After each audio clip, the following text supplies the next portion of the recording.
सिला रहमी हसब इस्तिताअत वाजिब है। अल्हम्दुलिल्लाह वस्सलातु वस्सलामु अला रसूलिल्लाह।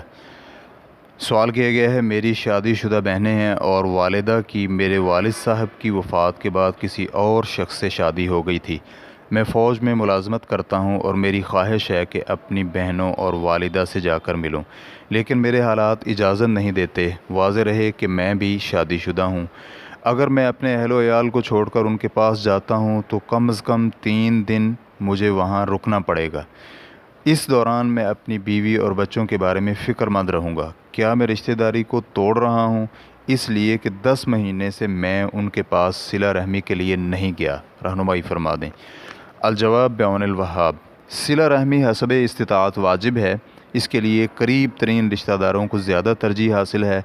सिला रहमी खैर कसीर और ढेरों फ़वाइद का हामिल अमल है, जबकि क़ता रहमी हराम भी है और कबीरा गुनाह भी, क्योंकि अल्लाह रब्बुल इज़्ज़त ने क़ता रहमी के मुताल्लिक़ फ़रमाया, फ़हल असैतुम इन तवल्लैतुम अन तुफ़्सिदू फ़िल अर्ज़ि व तुक़त्तिअू अरहामकुम उलाइकल्लज़ीना लअनहुमुल्लाहु फ़अस्सम्महुम व अअमा अबसारहुम। फिर तुम लोगों से क्या बईद है कि अगर तुम हाकिम बन जाओ तो ज़मीन पर फसाद करने लगो और क़ता रहमी करने लगो। यही लोग हैं जिन पर अल्लाह ने लानत की, उन्हें बहरा कर दिया और उनकी आँखों को अंधा कर दिया। सूरा मुहम्मद आयत नंबर 22 और 23। इसी तरह रसूलुल्लाह सल्लल्लाहु अलैहि वसल्लम का फरमान है, जन्नत में क़ता रहमी करने वाला दाखिल नहीं होगा। इस हदीस को इमाम मुस्लिम ने सही मुस्लिम में रिवायत किया है। एक बार रसूलुल्लाह सल्लल्लाहु अलैहि वसल्लम से एक शख्स ने पूछा, ए अल्लाह के रसूल, मैं किसके साथ नेकी करूं? तो आप अलैहिस्सलाम ने जवाब में फ़रमाया, अपनी वालिदा के साथ। उसने फिर पूछा, इनके बाद? तो आप अलैहिस्सलाम ने फ़रमाया, अपनी वालिदा के साथ। उसने फिर पूछा, इनके बाद? तो आप अलैहिस्सलाम ने फिर भी यही फ़रमाया कि अपनी वालिदा के साथ।